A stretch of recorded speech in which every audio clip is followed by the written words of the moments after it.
Welcome back to the Rick Shiels Golf Show podcast, everybody. Episode 205. I'm your host, Rick Shiels. I'm here with co-host Guy. That's the voice of a man who is in a situation.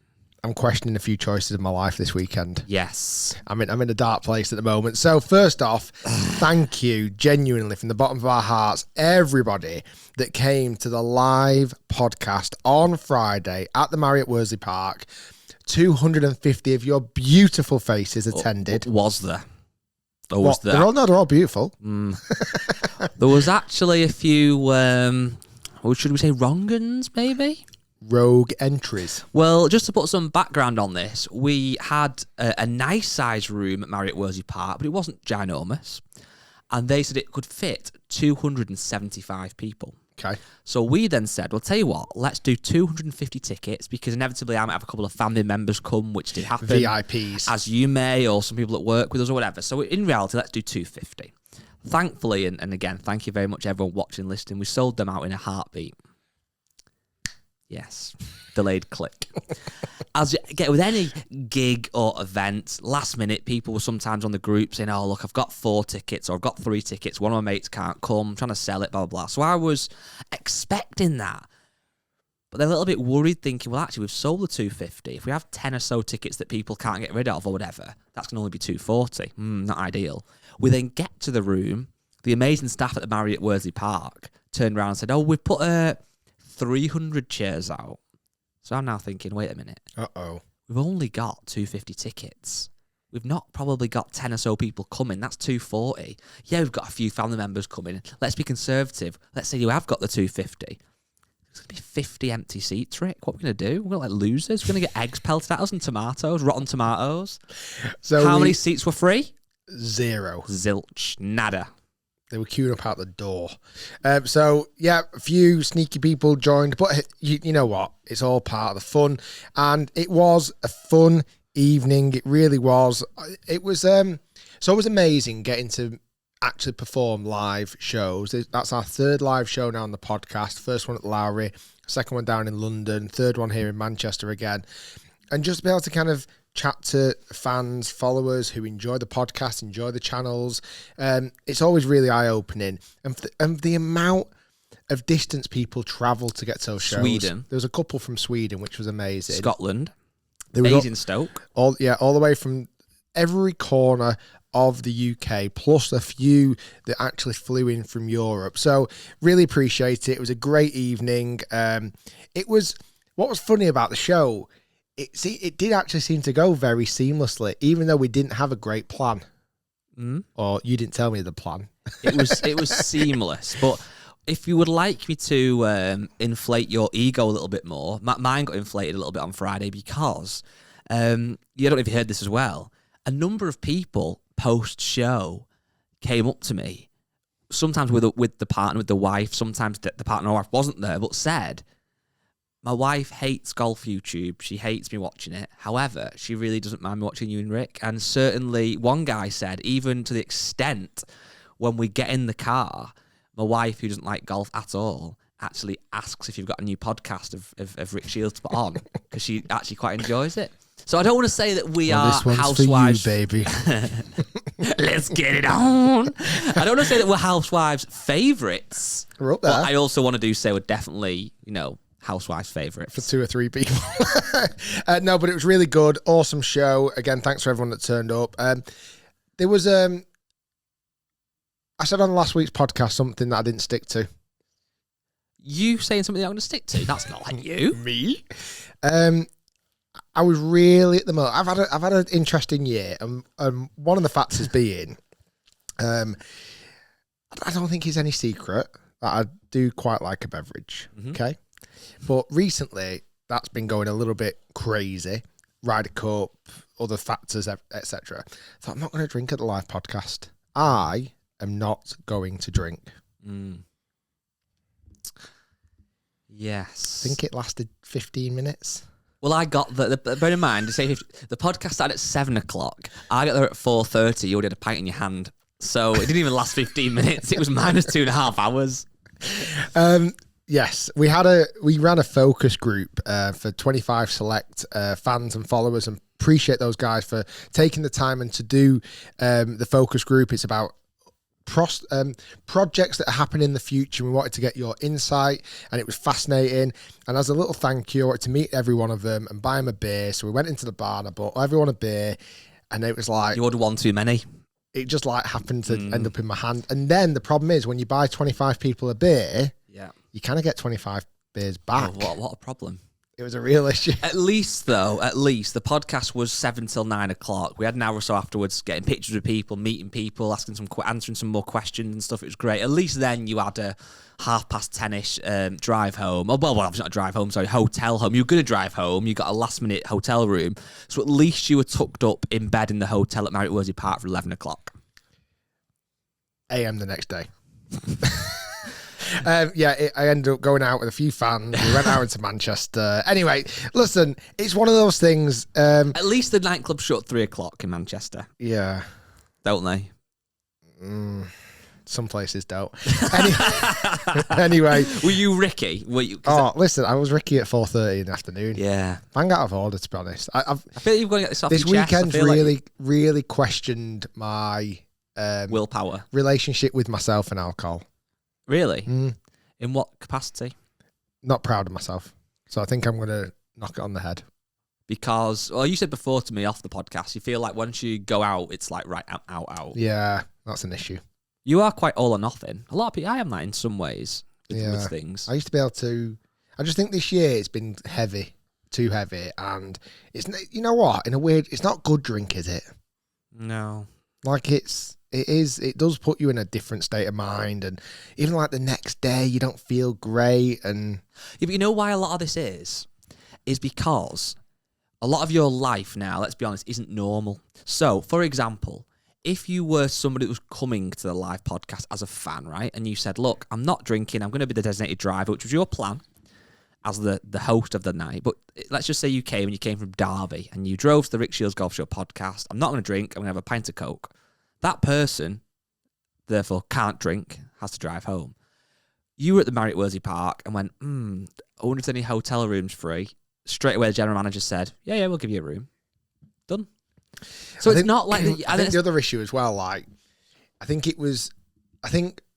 certainly not every single 300 people that were there wanted to see that side, but we don't normally show that. Like, I don't show it on videos, bar the Bob the Sport Guinness Challenge. But you know, there's you don't really get to see that side of things. And I think, you know, people who travel a long way, they might want to grab a quick beer with me, and they want to. I think a lot of people. Again, I'm using this as an excuse, but it's still my own willpower. Like, they wanted to buy me a pint. Yeah, it was like, I bought Rick a pint, and you know. At the halfway interval, we came back to the stage. There was 3 pints and 4 shots on my table. And then someone had a gun to your head and went, drink 'em. You know what I'm going to do next? Look, if we ever do another live show, which, let's be honest, we probably will do. They are good fun.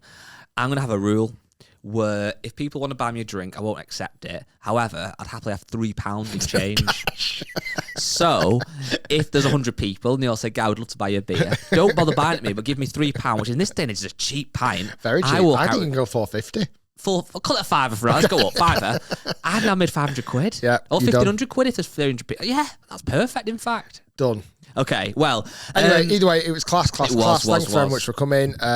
We didn't record it. We said we wasn't going to do because, you know, it's a bit more of an intimate gig, and I think sometimes when it... A gig. I'm talking like everybody... Sells at the Marriott Worsley Park. Oasis. Next Glastonbury. It was weird at the end when you started throwing TVs at your bedroom window. That did go a bit too far. Yeah, I'm kind of worried I might have done that. The fact that... what was I going to say on this? Oh, yeah. We want it to be intimate. Sometimes when it's a live show like that, if we were to record it or record the audio, there's far too much like fan interaction. It was more like a live show as opposed to a live podcast. Absolutely. So unfortunately, we didn't record it. There was a bit of effing and jeffing as well, which we're not normally do. There was some prizes.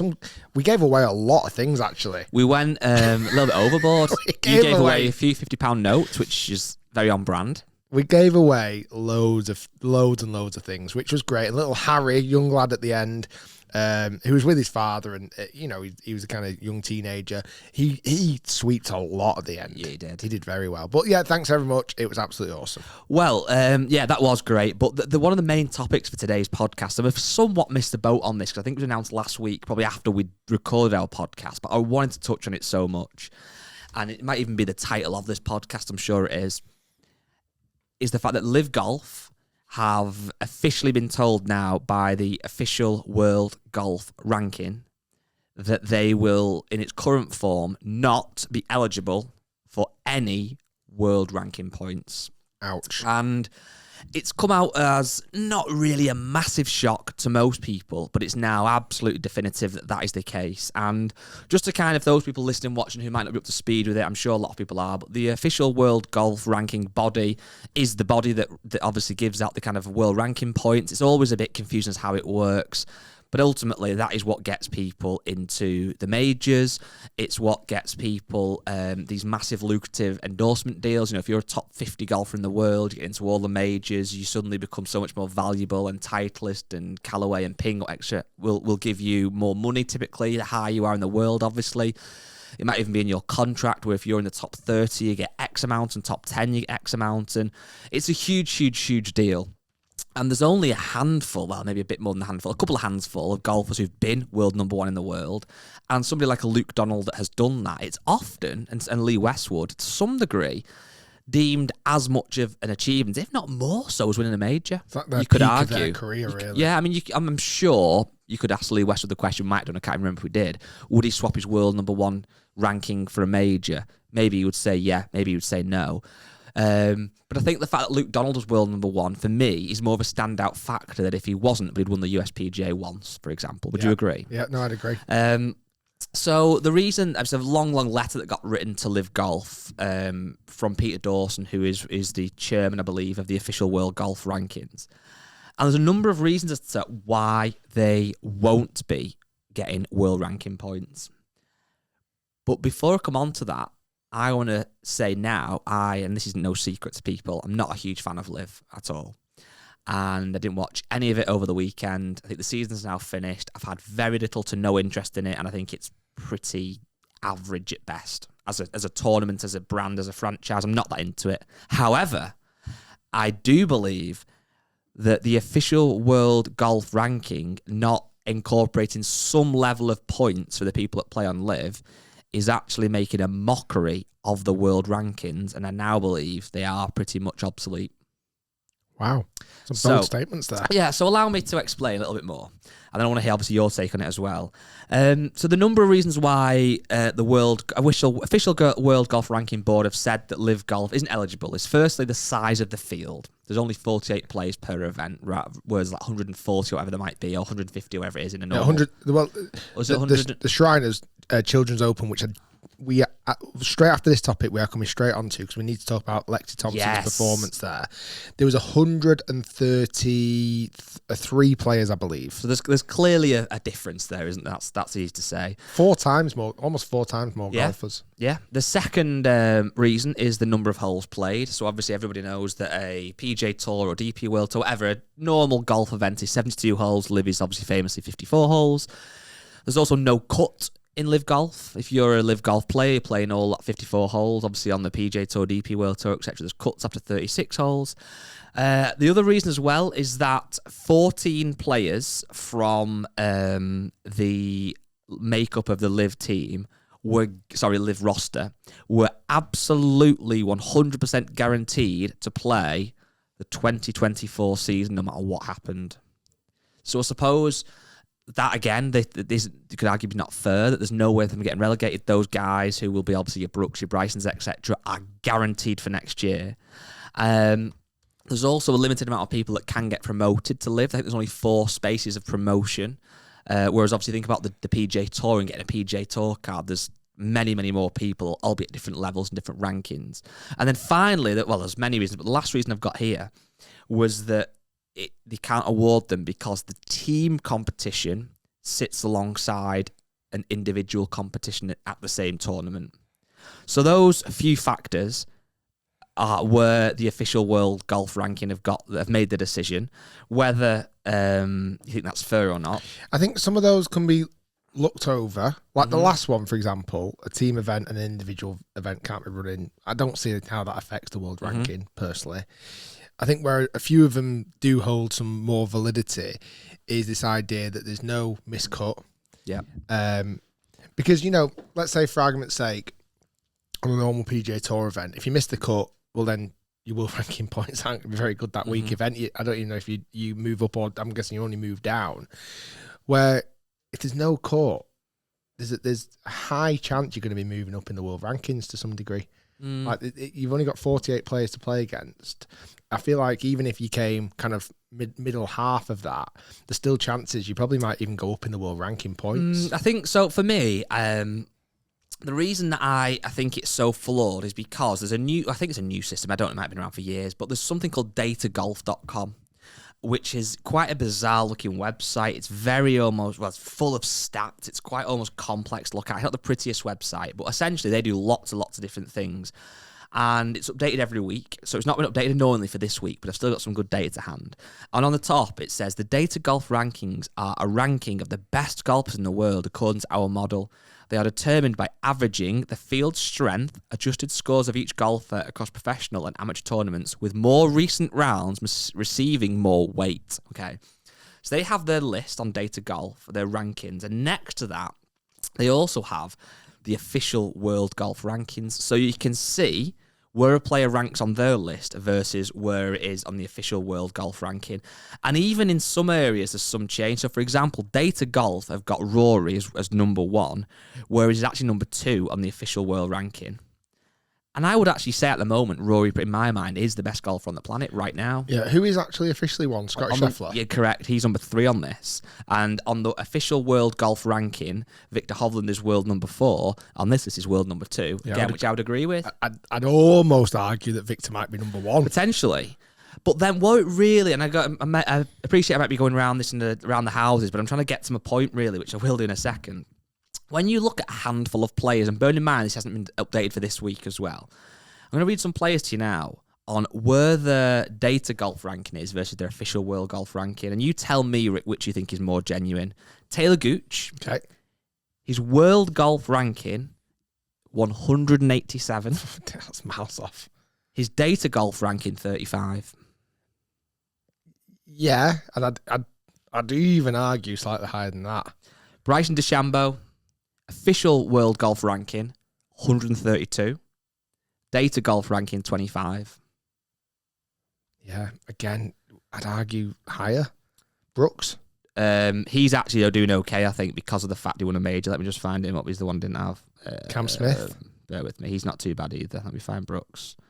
The last one I wanted to come on to, then I'll come on to the other ones, was Dustin Johnson, official world ranking, 121. Data Golf, 39.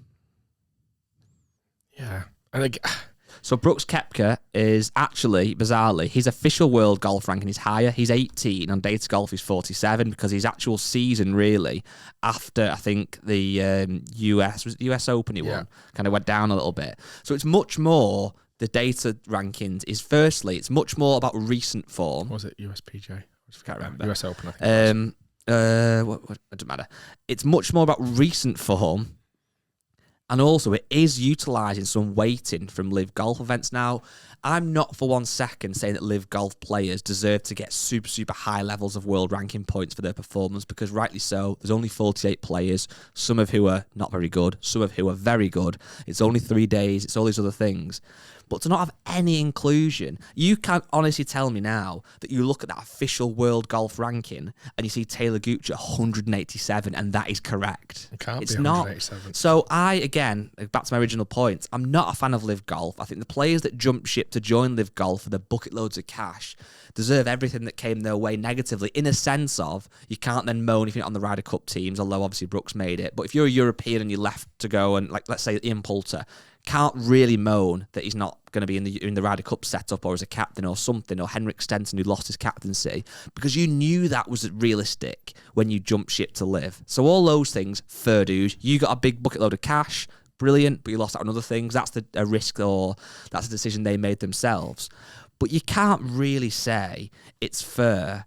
Well, not even fair. You can't say you've got a legitimate organisation ranking the best golfers in the world if you decide not to incorporate some competitions. And lastly, I'll go on to, and this is still quite a big difference, Sam Horsfield, friend of the channel, his official world golf ranking, 377. His data golf is 193. So I think that's much more reflective, again, that he's within the top 200 players in the world rather than Sam Horsfield being 377. Yeah. Yeah. It's not quite right, is it? I don't believe so. What can be fixed, though? What can actually be changed? Well, can't they somehow almost copy this model? Like, incorporate LIV. Don't give them anywhere near as many. But winning the PGA Tour event is, in my opinion, and I think factually, so much more of an accomplishment. Certainly a proper field, big event. You know, if you win at Sawgrass, that's so much more of a difficult thing to do than winning a LIV event. The field's deeper, it's better, there's more players, there's more holes. But you still should get some points. One thing I have seen quite a bit more from LIV this year is repeat winners. Mm-hmm. It's like Taylor Gooch, has he won two or three events? I think now. Bryson DeChambeau, not Bryson's. Oh, Bryson's obviously won. Yeah. I'll actually get LIV winners this year. LIV winners 2023. I feel like there's been more repeat winners this year. Let me just find. I want to show you another one that's not actually a LIV guy to see if this actually comes up. To see if this is, again, I don't think many people understand how the actual world rankings do work, and I, for one, definitely don't. But let me just find this example. So, what the heck? That's weird. Just a quick one while you're doing that. Go on. I have found out a little bit of a stat from this year for LIV. not investigative journalism here. Brooks Koepka has won 2 events this year. Yeah. Taylor Gooch has won 3 events. Cam Smith has won 2 events. Bryson DeChambeau has won 2 events. There's not many names at the top of the winning. Like, it seems to be very, very, very similar names. Outliers in that: Charles Howell III, Danny Lee, and also Howell Varner are kind of outliers in that. But pretty much everybody else is a repeat winner this year. Yeah, and that's the thing. So it makes you start to look at that list, and you've got to really say that isn't an accurate representation. Surely it's not. I put a tweet out last night trying to just really get a little bit of insight into people's opinions and thoughts, and I put it was quite provocative and quite clickbait, but I've just put a tweet in: LIV Golf should get world ranking points. And a lot of people, certainly on Twitter, did not agree with me. There was lots of people saying that no, they absolutely don't. Someone here has put, if a football league came along and played 60-minute matches in a 10-team league, should the top 3 qualify for the Champions League? Now, again, it's quite a different argument, but if you, let's just say, hypothetically... It's quite a good point. No, all right then, but let's just say, again, I'm going to be a bit silly with this now, there is a player who joins LIV, and it's Sam Horsfield, right? And whatever his world ranking is, 377. And Sam Horsfield suddenly starts winning every LIV event, shooting 59 in every single round of every single tournament at par, 72 courses. Again, it's never going to happen. Could we honestly say that he is the 377th best player in the world? No. It's not the case, is it? Now, that's ridiculous to the extreme level, but it doesn't make sense. There should be some level of a weight of award to make that list genuine, because I don't think anybody listening to this podcast can truly, truly say, hand on heart, that Taylor Gooch is the 187th best player in the world. You can't. You can't say that and believe it. No. Same with Bryson, 132, and same with DJ, 121. No matter what your thoughts are on LIV, and again, I'll put my hands up, I'm not a fan of LIV at all, but you can't agree with that. Did people accuse you of being a mega fan because you put that tweet out last night? Yeah. Which obviously I'm not. People who listen to the podcast a lot know I'm not. But it was just a bit of a topic on. I'm just keen, obviously, to hear your overriding take on it. Like, do you think there should be some level of award or not? Yeah, I do. I just don't know. Personally, like I say, bar the statistics website you've pulled up there before, there's got to be a way of being able to do it, but it has to reflect the competition differences, because they are very, very different. That's my take. No, I agree, but I just think it was food for thought, and I'm very, very keen. Obviously, and I'm sure we will get people comments on the YouTube video to write your comments below. Are you in favour of LIV getting world ranking points? It shouldn't get world ranking points. And again, if you're watching, if you listen to the podcast, email us. It's podcast@rickshiels.com. Going back to one final point, how much do you think the players actually care? Is it really just to get into majors? I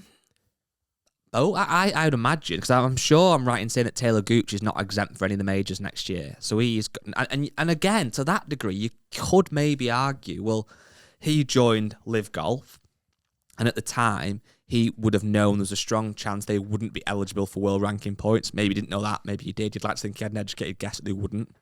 He's earned a bucket load of cash. He's making a bucket load of cash. To some degree, you've made your bed and laying it. Again, you're not going to be in the Ryder Cup team, probably, etc., etc. So, has he got a right to be annoyed? Maybe not, potentially. And should he be allowed to play in the majors? I think he should, because he's one of the best players in the field. But for me, it's not. I'm not saying my argument more about the emotions of these guys and should they be allowed, or the rights and the wrongs. It's more having a list. If you've got an official world golf ranking list, and you've got Bryson DeChambeau at 132 and DJ at 121, that's just not reflective. It's not accurate. Regardless of whether you think it's LIV's good, bad, or indifferent for the game, it's not an accurate list. Yep. The other list, I think, feels much more accurate. Yep. Into other news, Shriners Children's Open in Las Vegas, PGA Tour event. Tom Kim took the win, 20 under par. It's mad because it feels like he's been around for ages, but you're saying he was quite young, isn't he? 21 years old. He's back-to-back wins as well. It's ridiculous. I think he's won 3 times on the PGA Tour at 21. What a player. I feel like last year's Open, when he kind of hobbled around that final round and still managed to compete, it really put me in a different status of kind of just excellence, really, for me. But other big story, which was all over social media, rightly so, was Lexi Thompson, LPGA Tour player, played in the Shriners event. She was only the 7th lady in history to play in a PGA Tour event. She ended up shooting, I've lost the scores now. She ended up shooting, was it 3 over? She shot 3 over total, missed the cut by 3. The cut, she shot level, the cut was 3 under, so she missed out by 3, should I say. And it definitely, I don't watch a great deal of PGA Tour. I'll sometimes dip in and out, depending on what the event is. Certainly this kind of like this off-season stuff, I would never normally kind of tune into, if I'm being perfectly honest. But I definitely watched quite a bit of it to see how she performed. Obviously, she was off the same tees as the men, clearly, and she was hitting the golf ball probably as far as we hit it. Ball speed was at 158, 159 miles an hour.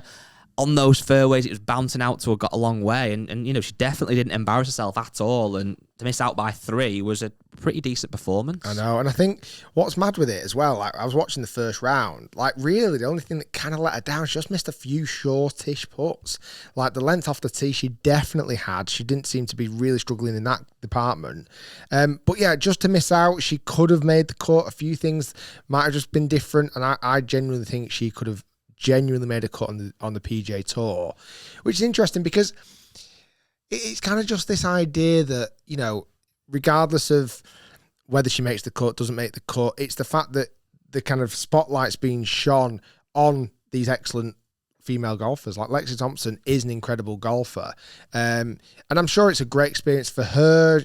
She, again, goes down in history as being one of the only 7 females to play in a PGA Tour event. Michelle Wee famously did it, I think, a couple of times in like early 2000s. Annika Sorenston obviously did it. And then now Lexi Thompson adding to that list as well. It'll be interesting to see if she wants to do it again, whether there'll be more opportunities, whether there'll be more opportunities for other female golfers if they choose to do so to play in a PGA Tour event.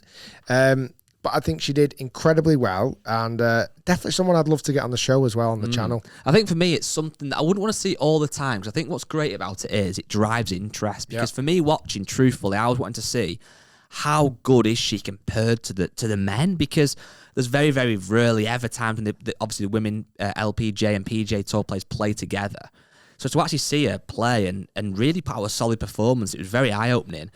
I think if that's every couple of years, it really does get you excited. But even on that, expand that point a bit further. anytime there's something different in an event, whether it be like an elite amateur gets an invite or something a bit different, it does make you intrigued. And I wouldn't be surprised, I didn't see stats of this, but viewing figures must have shot up with having her in the event. Yeah, it's even like when they've had, was it Steph Curry that played in a PGA Tour event? Like, I love these kind of, you know, just spotlighting these individuals who want to compete. And you're right, viewing figures, I'm sure, went through the roof. I certainly tuned in on Thursday to see how she got on. I couldn't do it on Friday because we obviously had the live podcast, but I really, really wanted her to make the cut. It'd have been a fascinating story. And maybe next time she does, maybe next time she kind of wants to compete in it, or she goes, you know what, that was a once-in-a-lifetime opportunity. I'd rather continue on the LPGA Tour and obviously continue on there, but as in like, I've done it once, I don't need to do it again. But honestly, I was very, very impressed with the golf. We have had an abundance of questions on the Facebook groups, the Rick Shiels Golf Show podcast group. We said this a couple of weeks ago. We are insanely close to 100,000 members on there. I'm actually surprised we've not tipped over the 100,000 Maybe mark this is the time it will. I think we've got something literally along the lines of 99,999. So you never know. If you're listening to this and you're not a member, come and join it. Just search in the Facebook search bar for Rick Shiels Golf Show podcast and join the group. You might well be our 100,000 member. Wow. And you get a trophy. Little trophy. Imaginary we'll get trophy. Sent out to you. But yeah, we asked for some questions on the group. Have you actually seen the number? No. It's 99,926. Oh, okay. So we're we've got 74 away. 74 people. Get involved. Wow. You listening, get involved. We have asked for some, and also just if you're thinking, well, why should I join that group? It's because it's the great place for, firstly, to interact with other members of the clubhouse, other people that listen to the podcast, and it's often where we go to for questions for this podcast. So, first question from Gary Myers, very important, hard-hitting question, Rick. What is your burgerism recommendation? Wow. Thinking about coming across from York, it's quite a long way, as you guys seem to talk it up all the time on your podcast. Well, burgerism, for those people who don't know, is a burger joint. Yeah. I don't think a restaurant works. No, it doesn't. It's a joint. It's a burger bar almost. And it's about, I don't even know where it actually is. I've actually never even been. No, but we have a lot of takeaways. Not a lot. Maybe once a month. It's good. It's really good. We might get a burgerism if the Facebook group hits 100,000. Yes. Just to celebrate. Yes. A holy woly. Is that what it's called? Holy wall. Somehow, Harry, what's it called? Holy double. Holy double. Harry's stepping in for Matt today. Matt's on holiday. Holy double. Holy double? Well, what's it called? Is it? Why have you added the Woli in? Because why? The holy doesn't kind of make sense to me. It feels like there should be something missing. I don't know, but either way, the burgers are exceptional, and the packaging that they come in is exceptional. Frustratingly, after we gave it a plug on the podcast, again, completely free of charge, they followed us both on Instagram. I thought, right, we're in here. We're going to get a sponsorship, free burgers. Absolutely nothing. So unless Burgerism follow up on this podcast, DMing us on Instagram with an offer, this is the last time you'll ever hear us mention Burgerism in Manchester. There's also one in Liverpool now, I believe. It's actually four. There's one in London. Okay, well, that's the last time you'll ever hear us say Burgerism, unless they get in touch and get us a free one. Then next week will be brought to you by Burgerism. Okay, so some more questions. This is something we've been asked before, Rick, but it seems a lot of people want to hear the answer to this question because the question itself got a lot of likes. How do you manage pace of play when filming? Do you ever have to wait for groups, or do you generally let everyone else play through because setting up all the cameras, etc.? I noticed in your last video you were hitting with groups in front of you. So basically, you noticed there was people on the course as we're playing. I think that was Alex Bowden. Well, the simple answer to your question is we actually just booked the whole golf course out. And if anyone dares step foot on the golf course, we have a big, massive security guard called Denzel who gives them a little... that was rubbish. Can you do a loud one of them? Little elbow. Do it if I can. Go on. Yeah, there's some meat behind that. Of course there is. Bit of burgers and behind that. No, genuinely... There's a couple of things. It depends on what type of video. So if it's a break 75, if it's going out and playing actual regulation golf, we can actually often play in normal regulation time. Correct. Like it's not that slow. Our camera guys are incredible. They move fast. I would say as a 2 ball, typically on a break 75, we play at the speed of a 4 ball. Yes. It's very rarely under 4 hours. Yet we have done for under 4 hours We before. can do if we wanted. If we wanted to go really fast, if we didn't want to talk. But most of the time, it's anywhere between kind of 4 hours and 4.5 hours. So a fairly normal pace. We try and go out at times where it's not too busy, either early in the morning, late in the afternoon. Often, if we do speak to golf courses, they might give us a little bit of a buffer after. So they might book 3 or 4 times out after us. We often don't particularly catch up with groups in front normally, unless we've kind of jumped on the course and kind of slept behind someone. And then generally, if we're filming like an on-course video, if it's golf clubs, etc., we just find a really quiet space on the golf course. It was funny, actually, because a slight spin-off question off that. One of the guys after the live podcast show the other day asked me, he said something, how do you get onto golf course? Is it difficult? Do they want you to go? And I kind of said it's almost gone full circle for you in a sense that when you first started doing this, I know for a fact you'd ring golf courses who would be willing to let you play for free because you're a PGA pro, but might not be too keen on the filming. What does that mean? Where's it going to go? Then obviously you got some level of success, some level of traction, and then these golf courses naturally were like, oh yeah, happily come and film here, because they understood that this video is going to get seen by a few thousand people or whatever, tens of thousands of people who might then want to go and play the golf course, increases their revenue, etc. And now it's got to the point, and understandably so, where we'd ring a golf club, as much as they want you to go and they see the value, they're quite nervous of like, oh, actually, let me check with the greenkeeper that he's happy with the course and that the greens are good, because they know that it's going to be seen by a lot of people and they want the course to be great. And that actually almost gives us some more of a barrier now, wouldn't you say? No, definitely. Following on from that, another question that kind of links, Eddie Bellamy has said, how many shots do you think playing on camera filming adds to your score, whether it's nerves, having to wait for the cameramen to get set up, etc., etc.? Anywhere between probably 10 and 15 shots per round. That's the thing. When we play without cameras, you normally shoot 62. Yeah, it's ridiculous. Camera on, it's 85. It's weird, isn't it? Yeah, and I don't think I've ever seen you shoot over par.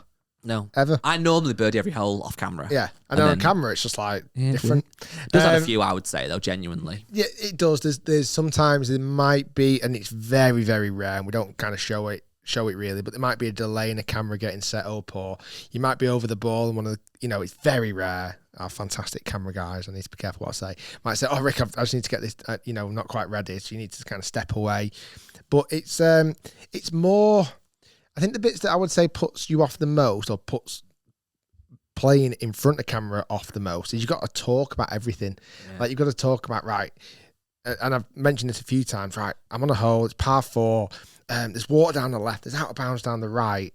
And I'm saying that as a part of explaining the hole to the audience, but sometimes it does also kind of stay in your head. You think, oh, don't go out of bounds. Obviously, right is going to be in trouble. It's out of bounds. I'm saying that to the audience, but actually stood over the boy thinking, oh yeah, I forgot there's right out of bounds. Yeah, which is kind of in the forefront of your mind. I've seen quite a few comments where people say about, oh, why does Guy talk through his every shot like he's a tour pro? He's going to hit a cut here and just at your shot. And it's like, well, obviously, if I was just playing normal round of golf, I don't turn to my playing partner and go, right, I'm going to try and hit a cut off that bunker.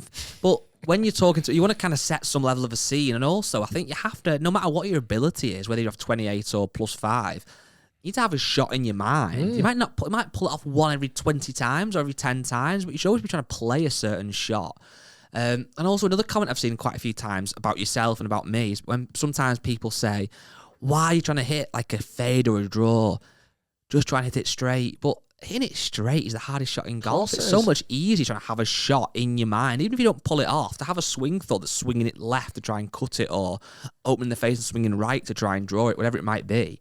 That's so much easier than just hitting a shot straight. Yeah, no, I've seen that comment quite a bit. But I must admit, more recently, as I've been playing slightly better, and Break 75 I did in Germany coming soon, when I actually started playing better, I did actually find myself saying, I'm just going to hit the ball straight at the flag. Really? Like, it's just a slightly different mindset. I think often if you're maybe not as confident, or you're thinking, you do want to try and shape it because you need to see something. But once you actually start to hit it a little bit straighter, I found myself saying it a lot more like, right, well, the flag's there, I'm just going to kind of hit it straight at the flag.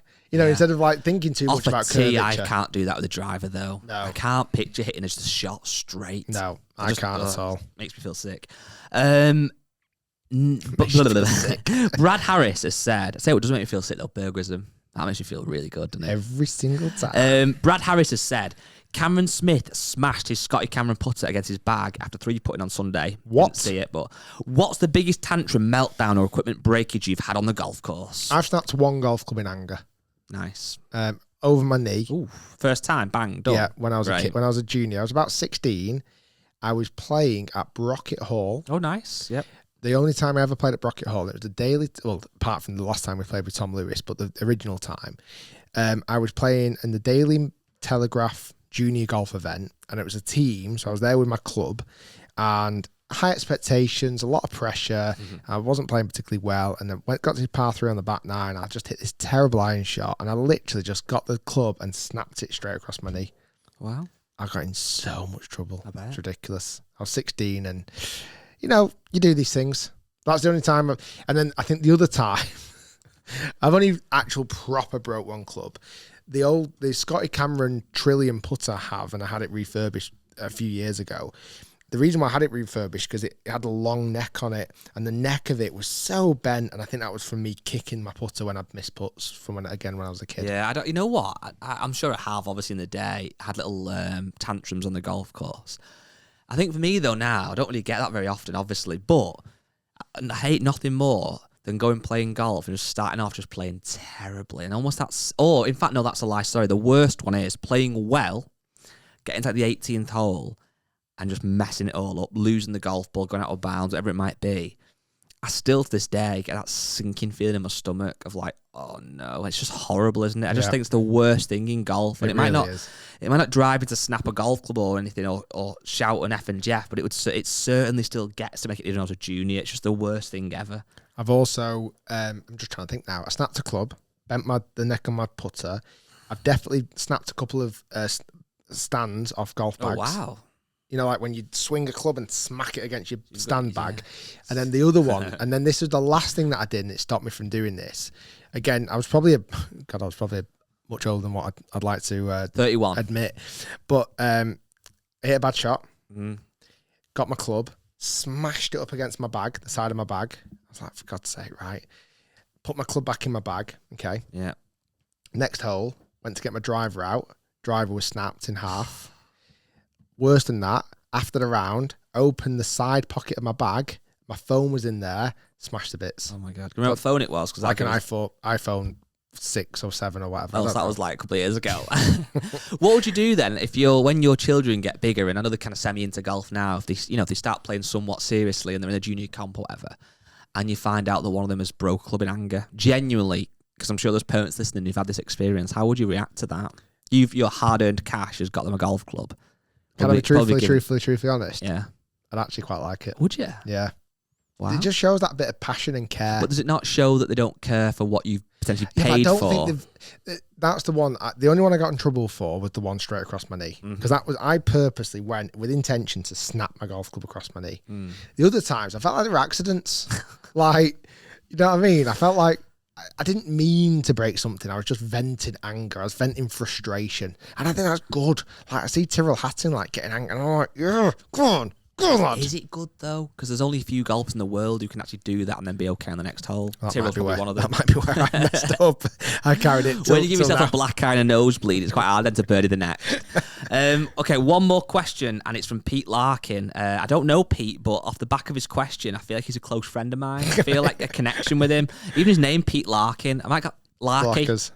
No, he's Larky. Larko, you all right, Larko, lad? Where's Pete Larko? Pete Larky. Larks around. Lark the shark. Oh my God. Peter Larkin, good guy. What would Peter Larkin, if you didn't know him, what would he look like, Peter Larkin? He's actually overly tall. He's like 6'4". Yeah. Glasses. You think like an accountant style look? But drives a car that's too small for him. Yes, okay. Like 6'4", but he's absolutely adamant. He's got a 3-door Corsa. No, like something a bit sporty, like a 2-door, like a Mazda. Like Peter a 2-door Larkin. Mazda. And he looks ridiculous getting in and out of it. Yeah. But he just loves it. How old is he? He is... I've got 52 in my head. I had 47. Oh, so it's not far off. Grey, glasses, clean shaven. Yeah. You know what else about Peter Larkin? Although he's tall, he's quite slender. Very tall and slender. He comes across very gentle, but he's actually a brown belt in karate. Wow. So you wouldn't actually mess with him once you know that, but you'd never, ever think that.